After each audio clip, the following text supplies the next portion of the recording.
జగన్ ఓ strategic వ్యూహం అనుసరిస్తున్నాడు. ఏంటయ్యా అంటే అసెంబ్లీకి వెళ్ళకూడదని నిర్ణయించుకున్నాడు. వాళ్ళు అవమానిస్తారని. అది తప్పని మనం చాలాసార్లు మాట్లాడుకున్నాం.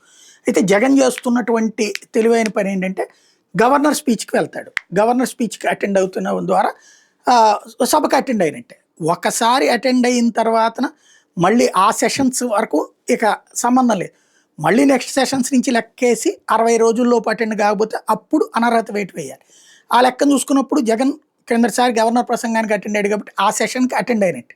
తర్వాత సెషన్స్ మొత్తం కలిపితే 24 రోజులు ఉంది. మొత్తం ఇప్పటిదాకా 34 రోజులు సభ జరిగితే 14 రోజులు అప్పుడు జరిగినాయి. 10 రోజులు ఆ తర్వాత 24 రోజులు జరిగింది. 24 రోజులది అయిపోయింది. ఇప్పుడు మళ్ళీ ఇంకా జగన్ లెక్కేసుకుంటుంది ఏంటి, ఏడాదికోసారి ఖచ్చితంగా ఉభయ సభలను ఉద్దేశించి గవర్నర్ ప్రసంగించాల్సి ఉంది. ఆ ప్రసంగానికి అటెండ్ అయితే ఇక మళ్ళీ దాంట్లో ఏడాదిలో 60 రోజులు జరగవు కాబట్టి తమని అనర్హుల్ని చేయలేరు అన్నటువంటిది అతని దగ్గర ఉన్నటువంటి ప్లానింగ్.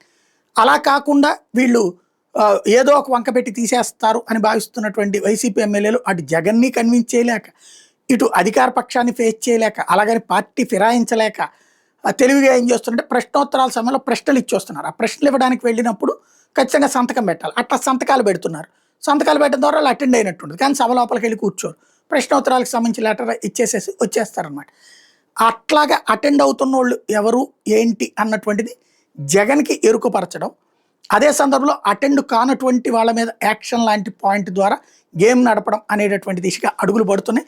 తాజాగా ఏదైతే అసెంబ్లీలో కీలకమైనటువంటి స్టెప్ తీసుకునేందుకు అడుగులు వేసింది ఏపీ అసెంబ్లీ ఎథిక్స్ కమిటీ సమావేశంలో నిర్ణయంలో అసెంబ్లీ రిజిస్టర్లో సంతకాలు చేసి సమావేశంలో పాల్గొనకుండా జీతభత్యాలు తీసుకోవడం మీద చర్చ. సంతకాలు చేస్తున్నారు, సభ లోపలికి అటెండ్ కావట్లేదు, ఎవరో లిస్ట్ ఇవ్వమని అడిగిందట. సభకు ఎన్నికైన ప్రజాప్రతినిధులు హాజరు కాకపోవడం, సోషల్ మీడియాలో అనుచిత వ్యాఖ్యలు చర్చించే వంశాల మీద చర్చించిందట.